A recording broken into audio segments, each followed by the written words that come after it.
ஹே அங்க இன்னைக்கு நம்ம ஜிம்னோட எபிசோட் தான் பார்க்க போகிறோம். வென் யூ எனிமேஸ் யுவர் மாமா ஃபைனல் பார்ட் பார்க்க போகிறோம்.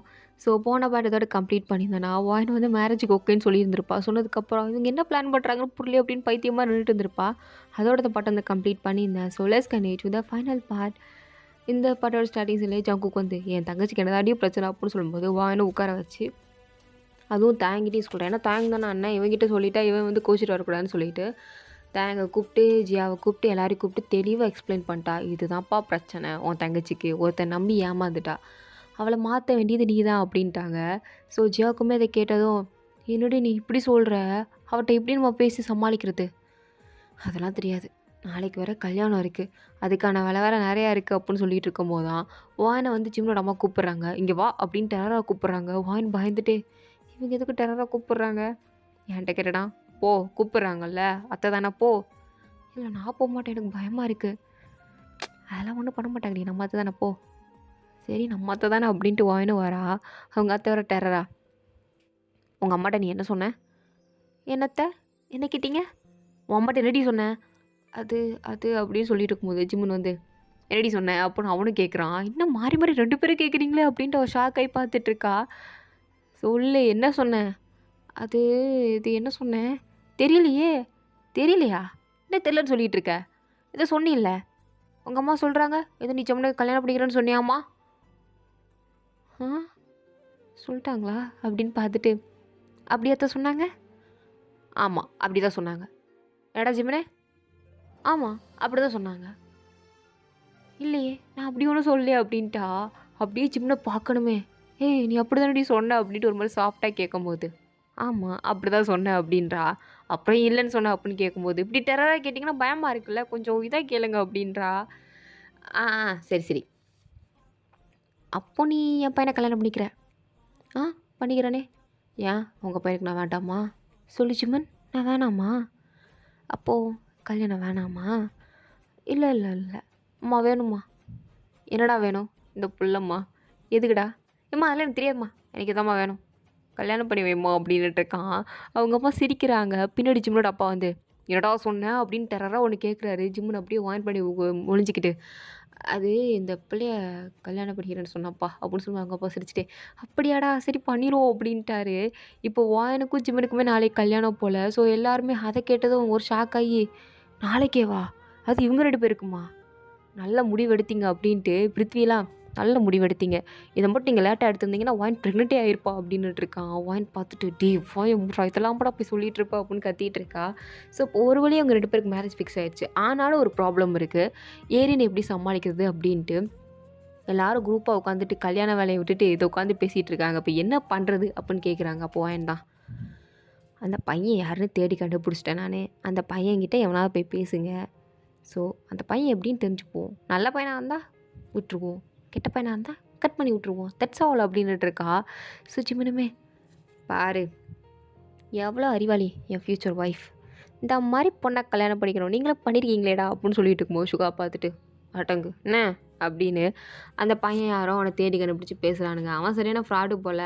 ஸோ அதை தெரிஞ்சுட்டு அவன் இப்போ இருக்கிற பொண்ணுக்கிட்டேயும் ஒரு 4-5 ஃபோட்டோ எடுத்துகிட்டு நேராக அப்படியே ஏரின்கிட்ட வராங்க. ஸோ இது ப்ராசஸ் முடிக்கிறதுக்கே நைட் ஆகிருக்கும். மறுநாள் வரை இவங்களுக்குலாம் கல்யாணமா. ஸோ அதனால் ஒரு மாதிரி டயர்டாக வந்து எரின்கிட்ட புரிய வைக்கிறாங்க. இங்கே பாரு எரின், இந்த பையனுக்கு ஆல்ரெடி 4-5 கேர்ள் ஃப்ரெண்ட்ஸ், நீ அவனுக்கு எத்தனாவது கேர்ள் ஃப்ரெண்ட் தெரியுமா, 20ஓ 28ஓ சரியா. ஸோ உனக்கு முன்னாடியே அவன் நிறையா பொண்ணுங்களை ஏமாற்றிருக்கான். அவனோட வேலையே பொண்ணுங்கக்கிட்ட செடியூஸ் பண்ணுற மாதிரி பேசி அவங்கள மயக்கிறது தான், புரியுதா உனக்கு. ஸோ உன்னை முட்டாளாக்கியிருக்கான். இதுக்கு அடுத்தது நல்ல பையனாக பார்த்து கல்யாணம் பண்ணிக்கோ, இல்லைனா அம்மா அப்பா பார்த்து வைப்பாங்க, நாங்கள் பார்த்து வைக்கிறோம், எதையாவது லவ் பண்ணுறியா நல்ல பையனாக சொல்லு, நாங்கள் பண்ணி வைக்கிறோம், பண்ணி வைக்க மாட்டோன்னா சொல்கிறோம். மோஸ்ட்லி பாரு நாங்களாம் எல்லாருமே லவ் மேரேஜ் தான், சுகர் மேரேஜ் தான். எங்கள் அக்கா கூட உங்கள் அண்ணனை லவ் மேரேஜ் தான் பண்ணிட்டா, ஏன் நான் கூட இன்னும் நாளைக்கு லவ் மேரேஜ் தான் பண்ண போகிறேன். ஸோ எல்லாருமே லவ் மேரேஜ் தான், உனக்கும் அந்த மாதிரி தான் பண்ணுவோம். பட் இந்த மாதிரி ஏதாவது பண்ணி வேண்டாம். ஒரு வாரம் லவ்வு இப்போலாம் 6 வருஷம் லவ்வே ஒன்றுமே இல்லாமல் போகுது. நீ ஒரு வாரம் லவ் அவன்கிட்ட பேசிவிட்டு 6 மாதம் லவ் பண்ணி அவன் தான் வேணும்னா எப்படிம்மா, அதெல்லாம் பாசிபிளே இல்லை சரியா. அவன் எப்படின்னு தெரிஞ்சுக்கோ, அவ்வளோதான். ஏறணும் அழுகிறா கதறா இருந்தாலும் என்ன பண்ண முடியும், அவன் தான் கெட்ட பையனாச்சு அப்படின்னு புரிய வச்சுட்டாங்க. இருந்தாலும் அவள் சொல்கிறா இருந்தாலும் எனக்கு அவன் தான் வேணும்னு தோணுது. நான் என்ன பண்ணுறது அப்படின்னு கேட்கும்போது, ஜங்குக்குலாம் கோவம் வந்துருச்சு. அடிச்சேன்னு வச்சுக்கோயேன் அப்படின்ட்டு அரையிற மாரி வரான். சுகா தான் புடிச்சு வச்சுட்டு, "கொஞ்சமாவது என்னன்னு பேசு. அடிக்க அடிக்க போகாதடா." பின்ன பாரு ப்ரோ என்ன பேசிட்டு இருக்கான்னு. அவன் தான் வேணும்னுட்டு இருக்கான். நீங்க என்ன அடிக்காம உட்காந்துட்டு இருக்கீங்க. 4 அடி அடிச்சா தான் அவன் அடங்குவா. நம்மளே போய் பார்த்தோம்ல, அவன் எவ்வளோ பெரிய கேடு கெட்டவன்னு. அப்புறம் எப்படி?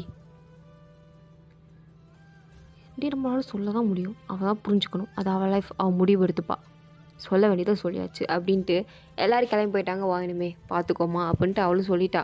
இனிமே கொஞ்சமா அண்டர்ஸ்டாண்ட் பண்ணிக்கிறா. ஏன்னா அவளுக்கும் தெரியுது. இவன் இவ்வளோ பெரிய கேடுகட்டனா இருக்கான். இவன கல்யாணம் பண்ணிட்டு என்னத்த பண்ண அப்படின்னு. அவளும் லைஃப்ப புரிஞ்சுக்கிறா. புரிஞ்சுட்டு எதுவுமே பேசாம அவளும் அமைதியா அப்படியே படுத்து தூங்கிட்டா. மறுநாள் காலையில வாயன உட்காந்து உட்காந்து எல்லாம் ரெடி பண்ணிட்டு இருக்காங்க. வாயன் இந்த வாட்டி நான் எதுவுமே சாப்பிட மாட்டேன். ஏதாவது எனக்கு நீங்க குடுத்து மயக்கமாக்க வச்சுருவீங்க. அதனால எதுவுமே சாப்பிட மாட்டேன் அப்படின்ட்டு இதில உஷாரா இருந்துட்டு இருக்கா. அவங்க அம்மா அப்பா சிரிச்சுட்டே, "ஏன்டி அந்த அளவுக்கு எங்கள நீ லூசுன்னு நெனச்சிட்டு இருக்கியா? ஆ இல்ல இல்ல 2வது வாட்டி நடந்துருச்சுன்னா எதுக்கு மறுபடியும் நான் போய் கஷ்டப்பட்டு நான் ஒரு பெரிய பிஸ்னஸ் உமனா கூட ஆனேன். இப்போலாம் அதெல்லாம் ஒண்ணுமே இல்லாம போயிருச்சு. அது வேற விஷயம் விடுங்க. ஆனா நான் தண்ணி கூட குடிக்க மாட்டேன் கல்யாணம் முடியிற வரைக்கும்" அப்படின்ட்டுருக்கா. எல்லாரும் சேர்ந்து சிரிச்சுட்டே அவளுக்கு அலங்காரம்லாம் பண்ணி விட்டுட்டுருக்காங்க. ஒரு வழியா எல்லா மேக்கப்பு எல்லாமே முடிஞ்சு போச்சு. பொண்ண கூப்பிடுறாங்களாம். ஸோ வாயனுமே போறா. போய் பார்த்தா சும்மா ஆன்னு பார்த்துட்ருக்கா வாயனையே. வாயனுமே "என்ன பார்வ?" அப்படின்னு பார்த்துட்ருக்கா. "ஒண்ணும் இல்ல. பார்க்க சூப்பரா இருக்கே" அப்படின்ட்டு. ஃபாதர் கேட்குறாரு 2 பேருக்கும் மேரேஜ் பண்ணிக்க சம்மதமா அப்படின்னு. 2 பேருமே சம்மதம் அப்படின்னாங்க. ஸோ 2 பேருக்கும் ரிங்கையும் எக்ஸ்சேஞ்ச் பண்ணியாச்சு. எக்ஸ்சேஞ்ச் பண்ணிட்டு, சரிப்பா உங்க 2 பேருக்கும் நீங்க ஹஸ்பண்ட் அண்ட் ஒய்ஃப் ஆயிட்டீங்க. 2 பேரும் அந்த ஃபார்ம்ல சைன் பண்ணிருங்க அப்புட்ன்னு சொல்லும்போது, ரிஜிஸ்ட்ரேஷன்லேயே சைன் பண்ணிட்டாங்க. பண்ணிட்டு 2 பேரும் கிஸ் பண்ணணும்னு சொல்லும்போது, வாயன் அப்படியே ஜிம்முன ஒரு மாரி பார்க்க, ஜிம்முனுமே இப்பமே மூடத்துறாளே அப்படின்னு பார்த்துட்டு அவள கிஸ் பண்றான். எல்லாருமே அப்படியே கை தட்டுறாங்க. அதுக்கப்புறம் பிருத்விக்கும் அந்த பொண்ணுக்கும் கல்யாணம். ஸோ அவங்களுக்கும் மறுபடியும் அதே மாரி நடந்து வராங்க. வான் அது கீழேருந்து பார்த்து அப்படியே சிரிச்சுட்டே, "நம்மளுக்கும் கொஞ்ச நேரத்துக்கு முன்னாடி கல்யாணம் ஆச்சா என்ன?" அப்படின்னு கேட்குறா. ஜிம்முன் ரிங்க காமிச்சு, "ஆமாண்டி ஆயிருச்சு. நம்ம வேணா ரூமுக்கு போயிரலாமா? இங்க ரொம்ப டிஸ்டர்பன்ஸா இருக்குல்ல?" "ஆமா, டிஸ்டர்பன்ஸா தான் இருக்கு. ஸோ அதுக்கு?" "அதான் வீட்டுக்குள்ளேயே தானே கல்யாணம் நடக்குது. நம்ம உள்ள போயிருவோம். இவங்க மேரேஜ் முடிச்சுட்டு லேட்டா வரட்டும். அதுக்குள்ள அதுக்குள்ள எல்லாத்தையும் முடிச்சிடலாம்." "சிம்மா நீ என்ன இவ்வளோ ஃபாஸ்ட்டா இருக்க?" அப்படின்னு மாரி அவ பார்த்துட்ருக்க. "நீ தானடி ஃபஸ்ட்டு, நானா ஃபஸ்ட்டு?" அப்படின்ட்டு ஓன் அங்கேருந்து தள்ளிட்டு போயிட்டுருக்கான். இத வந்து ஜங்குக் பார்த்துட்டு, 2 பேரும் எங்கே போறீங்க?" அப்படின்னு கேட்டுட்ருக்கும்போது, ஜியா தான், "டேய் ஜங்குக் அமைதியா இரு. அவங்க எங்கேயோ போறாங்க. ஷ் பார்த்தும் பார்க்காத மாரி இரு. அவங்க எங்கேயாவது போட்டும்" அப்படின்ட்டுருக்கா. ஸோ ஜங்குக்கும் புரியாமல்ல அவனுக்கும் புரிஞ்சுட்டு சிரிச்சுட்டே, "சரி, சரி எனக்கு புரியுது" அப்படின்ட்டு அவனும் சிரிச்சுட்டே இருக்கான். ஆனா ஓனரோட அம்மா வந்து ஜியா கிட்ட வந்து, "ஜியா, ஜியா." "என்னம்மா? வாயன் எங்கடி? வாயனையும் காணோம், ஜிமினையும் காணோம். இப்போ தானே மேரேஜ் ஆச்சு. 5 நிமிஷம் தான் ஆச்சு. அடுத்த கல்யாணம் முடியறதுக்குள்ள எங்கே போய் தொலைஞ்சாங்க 2 பேரும்?" "அவங்களா? கெஸ்ட் ஹவுஸ் போயிருக்காங்க." "எதுக்கு?" "அம்மா அதெல்லாம் அப்படிதாம்மா. நீ வந்து இந்தா பாப்பா வந்து அழுதுகிட்டே இருக்கா. அவளை புடி. சும்மா சும்மா தேலி கேட்டுகிட்டே இருக்காத." இல்லடி பொக்கே தூக்கி போடணும். இன்னும் எவ்வளவோ ஃபார்மாலிட்டீஸ் முடிக்க வேண்டியது இருக்கு. அதுக்கு தான் தேடிட்டு இருக்கேன்." "இப்போ அவங்க ஃபார்மாலிட்டீஸ் முடிக்கிற நிலைமையெல்லாம் இல்ல. நீ விடு." இருடி நீ. நான் கேட்டுட்டே இருக்கேன். நீ திரும்ப திரும்ப இப்படியே பேசிட்டு இருக்க. அம்மா நீ இல்லைம்மா.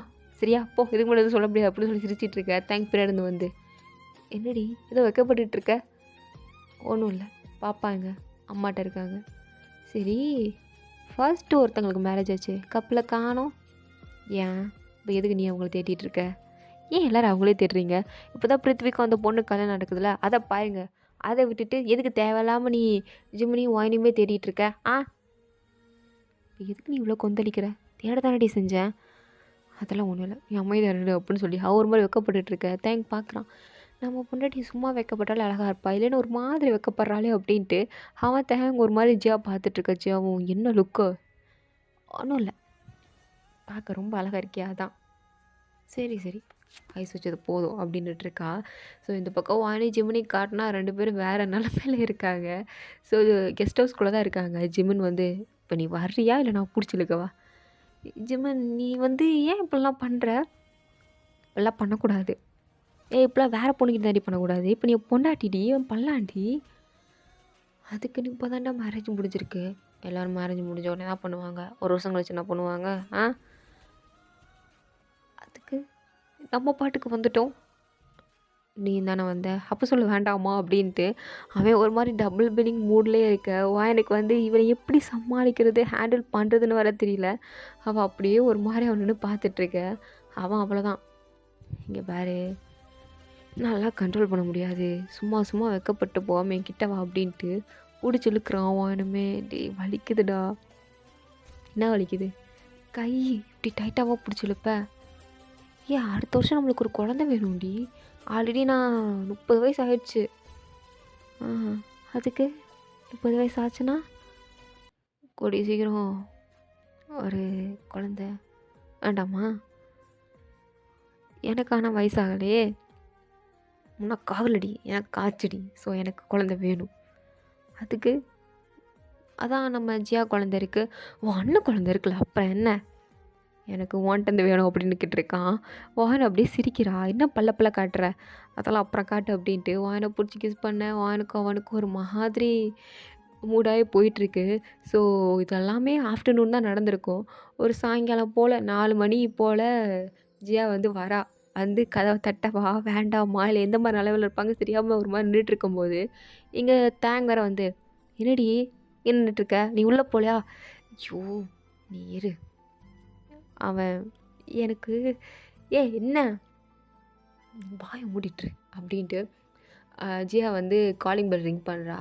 ஜிம்முன் அப்படியே டவலோடு வந்து கதவை திறக்கிறான். இவன் நிற்கிறத பார்த்து ஐயோ அப்படின்னு ஒரு மாதிரி திரும்பிக்கும் போது தேங்க் பார்த்துட்டு அட பாவி அப்படின்ற மாதிரி நின்றுட்டு, அதுக்குள்ளே வாடா என்ன என்னடா ஏதோ நீ நல்ல மாதிரி பேசிகிட்டு இருக்க, நீ ஏன்னு எனக்கு தெரியும் என்ன? நீங்கள் மத்தியானம் சாப்பிடவே இல்லை, இப்போ மாதிரி உங்களுக்கு காஃபி ஸ்நாக்ஸு கொடுத்துட்டு போகலான்னு வந்தேன். எப்பா என் தங்கச்சி டயர்டாக இருப்பாள், ஸோ அதுக்கு தான் கொடுத்துட்டு போகலான்னு வந்தேன். எங்கே அவள் ரெஸ்ட் எடுத்துகிட்ருக்கா. எடுக்கட்டும் இந்தப்பா அப்படின்னு கையில் கொடுத்துட்டு ஜியா அங்கேருந்து போக தேங்க நின்றுட்டே, நான் கூட பாவம் ஏதோ கல்யாணம் முடிஞ்ச டயரில் ஏதோ தூங்குறீங்கன்னு நினச்சேன்டா. ஆனால் எப்பட்றா ஜிம்முனே மூடிக்கிட்டு போ, உன் லட்சணம் என்னன்னு ஜியாட்ட கேட்டால் தான் தெரியும், போ. சரிப்பா சரி அதெல்லாம் வாழு அப்படின்ட்டு அவனும் போயிட்டான். இங்கே வான் இப்போ தான் கண்ணை முழிச்சிருப்பா. முழிச்சிட்டு யார் கதவை தட்டினா? வேறு யார், உங்கள் அக்கா தான். எங்கள் அக்கா முன்னாடி இப்படியாடா போய் நின்ன? ஆமாம். ஐயோ பைத்தியக்காராவை என்னை பற்றி என்னடா நினச்சிருப்பா? அதெல்லாம் ஒன்றும் நினைக்க மாட்டா. இந்தா உனக்கு ஸ்நாக்ஸ், தேங்க்யூ அப்படின்னு சொல்லி வான்னு சாப்பிட்டுட்ருக்கேன். வான்கிட்ட கேட்குறான், இப்போ நீ எப்படி ஃபீல் பண்ணுறேன்னு. அவள் ஒரு மாதிரி பார்த்துட்டு தான் சொல்லிட போகிறேன். எத்தனை ரவுண்டாக போவ? 4 ரவுண்டு ஜிம்மன், அது காலையிலேருந்து. நீ நீ எப்படிப்பட்ட பையனே புரிஞ்சுக்க முடியல. எப்படியாடா இருப்ப, இவ்வளோ ஃபஸ்ட்டாவா இருப்ப அப்படின்ட்டு அவள் ஒரு மாதிரி பேசிகிட்டு இருக்க. அப்படியே ஜிம்மன் சிரிச்சுட்டே சரி மூடிட்டு சாப்பிடு அப்படின்ட்டு இருக்கான். வானும் சாப்பிட்டுட்டு சரி நான் மறுபடியும் தூங்க போகிறேன் அப்படின்னுங்க. ஜிம்மனும் என்னது தூங்க போறியா அப்படின்ட்டு வழக்கம் போல் பெட்ஷீட்டை பிடிச்சிருக்கிறான். அவன் மறுபடியுமா அப்படின்னு கேட்கும்போது ஆமாம் மறுபடியும் தான் அப்படின்ட்டு அவ கூட மறுபடியும் ஒரு மாதிரி இன்டிமேட்டாக இருக்கிறான். ஸோ இப்படியே ஒரு 2 வருஷம் கழித்து காட்டுறாங்க. ஸோ எனக்கு வந்து இப்போது ட்வின்ஸ் பேபி பிறந்திருக்காங்க, ஒரு பையன் ஒரு பொண்ணு. 2 பேரையும் உட்கார வச்சுட்டு, அதாவது 2 பேருக்கும் 1 வயசு தான் இருக்கும். ஸோ 2 பேரையும் உட்கார வச்சு 2 பேரும் இப்படியா பண்ணுறது, அப்படியே அப்பம் புத்தி தான், எப்படி தான் இப்படி வருகீங்களோ எனக்கும் தெரியலை. அது எப்படி ஒருத்தராது இனி மாதிரி இருக்கலாம்ல, ஒருத்தர் கூட இல்லை, 2 பேரும் அப்படியே பார்க்குறதுக்கு அப்பனை மாதிரி தான் இருக்கீங்க, சேலும் அவனை மாதிரி தான் இருக்குது அப்படின்னு சொல்லி 2 பேரையும் பிடிச்சி திட்டிகிட்டு இருக்கும்போது ஜிம்னு வந்து, இப்போ எதுக்கு என் குழந்தைங்கள நீ திட்டிகிட்ருக்க, யாரை கேட்டு திட்டிகிட்ருக்க, உனக்கு யார் ஃபஸ்ட்டு பர்மிஷன் கொடுத்தா? யாரா கொடுக்கணும், யார் கொடுக்கணும்? நான் தானே பெற்றேன், பெத்தா நீ திட்டி வேடி அப்படின்னு கேட்டுட்டு இருக்குமா ஒட்டுமொத்த குடும்பமே இதை சிரிச்சிட்ருக்கு. என்ன தான் இதோ அப்படின்னு பார்த்துட்டு இருக்கும்போது தான் பிருத்வியோட ஒய்ஃப் வந்து இப்போ தான் ப்ரெக்னெண்ட்டாக இருக்கா. ஸோ அவளுமே உட்காந்து எவ்வளோ நேரம் இருந்தால் நீங்களும் குழந்தைய திட்டிகிட்டே இருப்பீங்க, விடுங்கக்கா, நீங்கள் தானே பார்த்துட்ருக்க, ஒழுங்காக சாப்பிடுதுங்களா, ஒழுங்காக தூங்குதுங்களா, எப்போ பாரு அப்பா அப்பா அப்பான்னு அப்பா மாதிரியும் வந்து வாச்சிருக்குது பாரு. ஏன் தான் எனக்கும் தெரில. என் குழந்தைங்க என்ன மாதிரி தாண்டி இருக்கும், நம்மா இல்லை நினச்சி நான் சந்தோஷப்பட தெரியுமா? அப்படியே உன்னை மூக்கை பிடிச்சி திரிக்கிற வச்சுமன், வாயை மூடிட்டு உட்காரு. உனக்கு எதாவது பெர்மிஷன் கொடுத்தாதான் நீ வந்து ஒழுங்காக இருப்ப. பனிஷ்மெண்ட் இல்லாமல் நீயும் ஒரு மாதிரி தான் முடி பிடிச்சி அப்படி தூக்கிடுவோம் பார்த்துருக்கோம் அப்படின்ட்டு 2 பேரும் மாறி மாறி சண்டை போட்டுட்ருக்க. உங்களோட அம்மா தான் அடைச்சி 2 பேரும் அமைதியாக இருங்க, நீங்களே சின்ன பிள்ளை மாரி தான் நடந்துக்கிறீங்க. இதில உங்க 2 பேருக்கு வேற 2 குழந்தைங்க. எனக்கு இந்த குழந்தைங்கள நெனச்சா தான் பாவமா இருக்கு. வாங்க தங்கங்களா, பாட்டி உங்களுக்கு ஸ்நாக்ஸ் எடுத்து தரேன் அப்டின்ட்டு 2 குழந்தைகளும் தூக்கிட்டு போயிட்டாங்க. சிவனுமே, "அப்படி சொல்லுங்க அத்த, தூக்கிட்டு போங்க அத்த என் குழந்தைங்கள. இவ கிடக்கா ராட்சசி" அப்படின்னு கத்திட்டு இருக்கான். வாயன் வந்து, "இருடா உனக்கு இருக்கு" அப்படின்னு சொல்லிட்டு கம்பெடுத்து அவன தொரத்திட்டு இருக்கா. எல்லாரும் பார்த்து சிரிச்சுட்டு இருக்காங்க. லிஜியா வேற, "ஏ வாயன் வாயன் எனக்கு ஒரு மாரி இருக்கு" அப்படின்னு சொல்லும்போது, "என்னடி மாரி இருக்கு? அப்ப நீயும்?" அப்படின்னு கேட்கும்போது, "ஆமா நான் செகண்ட் பிரெக்னன்சி" அப்படின்னு இருக்கும்போது, ஜீவன் வரான் வந்து, "என்னமோ சொன்னத்தையாம் ஒண்ணுமே இல்லன்னு. என்ன 2வது குழந்தையாம்மா? சரி, சரி மூடு போ. நீலாம் ஒரே செட்ல 2 எடுத்துட்டீல அப்புறம் என்னப்பா?" அப்படின்னுட்டு இருக்கான். ஜிம்முனு அத பார்த்து சிரிச்சுட்டு இருக்கான். ஸோ ஒரு வழியா இவங்க ஃபேமிலியா எல்லாருமே ஒரே வீட்ல தான் இருக்காங்க. ஸோ அவங்க அம்மா, அப்பாவும் சரி, இவங்களுமே சரி ஒண்ணா தான் இருக்காங்க. ஏரினுமே இப்ப நல்லாவே தேறி வந்துட்டா. அதுலேருந்து மீண்டு வந்து இப்ப ஏதோ புது பையன வேற லவ் பண்ணிட்டு இருக்காளாம். அந்த பையன் நல்ல பையன் வேற ஒயின் சர்டிஃபிகேட் குடுத்துட்டு இருக்கா. ஜங்குக் பார்த்துட்டு, எனக்கு ஒரு கல்யாணம் ஆனா சரி" அப்படின்ட்டு இருக்கான். ஸோ இதோட இந்த ஹேஃபா ஸ்டோரி வந்து கம்ப்ளீட் ஆகுது. தேங்க்ஸ் ஃபார் வாட்சிங் மை வீடியோஸ். புடிச்சா லைக் பண்ணுங்க அண்ட் ப்ளீஸ் மறந்துடாம சப்ஸ்கிரைப் பண்ணுங்க. ஓகேவா? Tata bye. See you later. Bye.